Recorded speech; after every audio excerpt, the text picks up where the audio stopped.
میں نے جو بھی کیا اس شہر میں جو ڈمپر مافیا کی وجہ سے جو انسانی جانیں ضائع ہو رہی تھی، میں نے اس پر انسانی ہمدردی اور انسانیت کی وجہ سے بات کی تھی اور آواز اٹھائی تھی۔ اس شہر کے لیے آواز اٹھانے کی وجہ سے مجھے جھوٹے مقدمات میں ملوث کیا گیا ہے اور میں ظاہر کہ اب جیل جا رہا ہوں، لیکن مجھے اس بات کا دکھ نہیں ہے۔ میں جب باہر نکلوں گا تب بھی انشاءاللہ تعالی حق کی آواز میں بلند کرتا رہوں گا، اس شہر کے لیے، شہر کے لوگوں کے لیے۔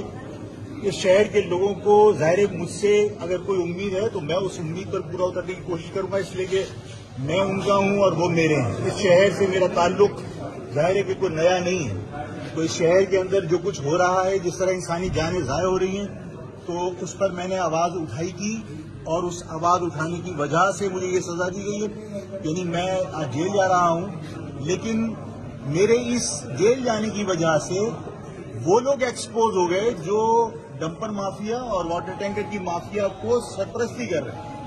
یہ بتائیے گا کہ آج ایم نے قرارداد منظور کی ہے، 1 جنوری سے اب تک 70 لوگ نہیں مرے، 94 افراد اب تک جو ہے وہ جاں بحق ہوئے ہیں، واٹر ٹینکر کی زد میں آ کر اور ڈمپر لوڈر کی زد میں آ کر۔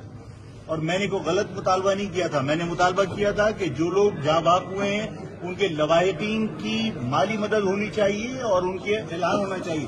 دیکھیے جو لوگ جاں بحق ہوئے ہیں وہ سارے کے سارے مہاجر نہیں تھے، لیکن میں نے اس شہر کے تمام لوگوں کے لیے آواز اٹھائی تھی۔ اس شہر میں جو لوگ جاں بحق ہوئے ان میں پنجابی بھی ہیں، پٹھان بھی ہیں۔ فیصل آباد سے 4 بچوں کا گروپ یہاں پر کراچی گھومنے کے لیے آیا تھا، وہ اس ٹینکر کی زد میں آ کر جو ہے وہ جاں بحق ہوئے۔ تو میں نے تمام لوگوں کے لیے آواز اٹھائی تھی اور مجھے پہلے بھی میں نے کہا تھا کہ مجھے کانسیکوینسز کی پرواہ نہیں ہے۔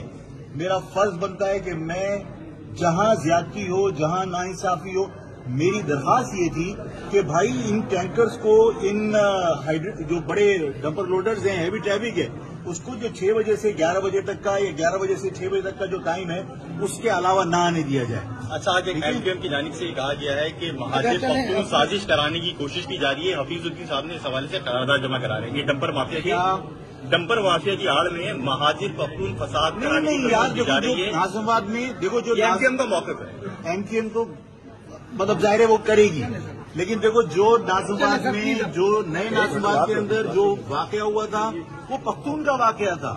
وہ پختون خود احتجاج کر رہے تھے ڈمپر مافیا کے خلاف۔ میں نے تو ظاہر ہے کہ تمام وکٹمز کی آواز بن کر میں نے کوشش کی ہے کہ میں جو حکومت سرپرستی کر رہی ہے ڈمپر مافیا کی، میں اس کو ایکسپوز کروں۔ میں نے پیپلز پارٹی کو آئینہ دکھایا جس کی وجہ سے میں جھوٹے مقدمات میں ملوث کیا گیا ہوں، مجھے پرواہ نہیں ہے۔